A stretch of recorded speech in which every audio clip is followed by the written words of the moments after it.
لله رب العالمين الصلاة والسلام على خاتم النبيين وعلى آله وصحبه أجمعين أما بعد فأعوذ بالله من الشيطان الرجيم بسم الله الرحمن الرحيم قال الله تعالى في سورة النساء وإن كان رجل يورث كلالة أو امرأة وله أخ أو أخت فلكل واحد منهما السدس فإن كانوا أكثر من ذلك فهم شركاء في الثلث من بعد وصية يوصى بها أو دين غير مضار وصية من الله والله عليم حكيم۔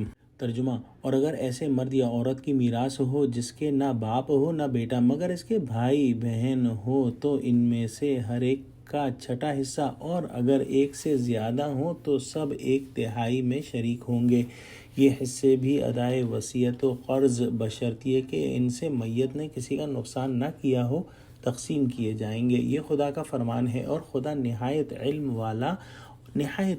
والا ہے۔ یہاں پر کلالہ کی میراث کا حکم بیان فرمایا ہے۔ یہ وہ مرد یا عورت ہے جس کے نہ ماں زندہ ہو، نہ باپ، نہ دادا، نہ بیٹی، نہ بیٹا، نہ بیٹے کی اولاد۔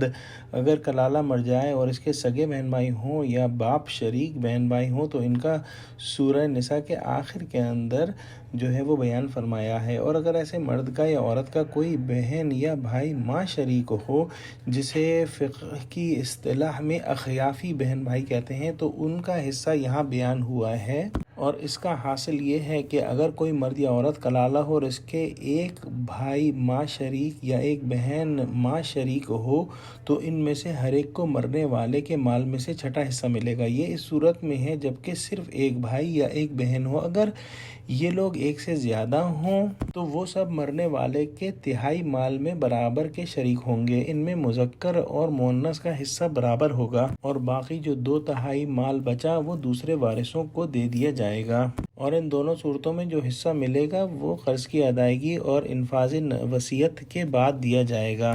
اس بات کو اچھی طرح سمجھ لینا چاہیے کہ جو کلالہ کے بہن بھائیوں کی میراث کا حکم سورہ نساء میں 2 جگہ بیان کیا گیا ہے۔ ابھی ہم جو دوسرے رکوع کے اندر یہ پڑھ رہے ہیں یہاں پر ماں شریک بہن بھائیوں کا حصہ بتایا گیا ہے جو کہ اخیافی بہن بھائی کہلاتے ہیں، اور سورہ نساء کے آخری رکوع میں سگے اور باپ شریک بہن بھائیوں کا حصہ بتایا جائے گا جو انشاءاللہ ہم پڑھیں گے۔ حضرت علی رضی اللہ تعالیٰ عنہ نے ارشاد فرمایا کہ جب یہ آیت ہم پڑھتے ہیں کہ من بعد وصیت توصون بها او دین، جس سے بظاہر یہ معلوم ہوتا ہے کہ وصیت مقدم ہے، حالانکہ حقیقت یہ ہے کہ رسول اللہ صلی اللہ علیہ وآلہ وسلم نے وصیت نافذ کرنے سے پہلے قرضے کی ادائیگی کا فیصلہ فرمایا ہے۔ اگر کوئی شخص آخرت کے اجر و ثواب کے لیے بطور صدقہ جاریہ کچھ مال خرچ کرنے کی وصیت کر دے تو اس کو ضرور ہے